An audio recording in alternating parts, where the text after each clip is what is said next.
12 оноос хойш Хятадын төмөр замын бодлого ингээд гоё дистаралт явагдсан. Би эдгэргөө шүтэж байна. Эдний бодлоготой энэ яг тусгаар улсынхаа хэргийг гаргаж байна. Тэгвэл бид нар адилхан байх хэрэгтэй.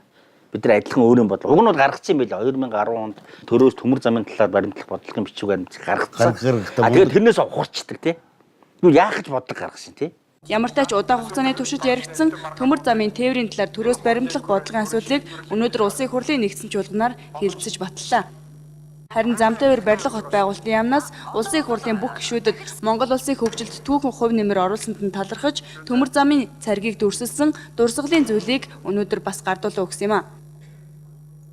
Нөгөөдөл тоо бодлоо бид нар зөрүүлээд хариуг нь бодлоо гэдэг юм л хэрэгжижсэн юм бол тэрнээс яагаад ухраад байгаа гэдэг асуудал гарах. Тэгэхээр төрд хэн байна вэ гэдэг л асуудал бас гараад ирж байгаа хгүй энэ асуудлаас шиг гарч ирээ. За цариг бол ерөөсөө энэ зөвхөн нүүрсний асуудал биш. Монголчуудын улс төрийн байгууламжийн асуудал байна. Энэ нам дамсан нэг цөөн хэдэн гэр бүл альч намд байна. А төрийн хүчээр бусдын бизнесийг булааж аваад өөрсдөө томрлоо.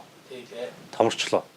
За одоо эдгээр ингээд бусдын бизнесийг булааж авдаг байсан бол одоо 3 сая монголчуудын хувь тавилангийн дэнчин дээр тавьж агаад тэр түүхийдийн зөөх гэж байна. Энэ зөөсөн мөнгө бол монголчууд баялаг болж ирэхгүй. Энэ цөөхөн хэдэн гэр бүлийг л дахиад Монголын улс төрд 30-40 жил байх санхүүжилт нь болох юм аа. Их төвчнөр ойлгол хууль боловсруулагчд маань зөвхөн өөрсдөндөө хууль тогтоол шийдвэрийг гаргаж ийн гэсэн үг үү?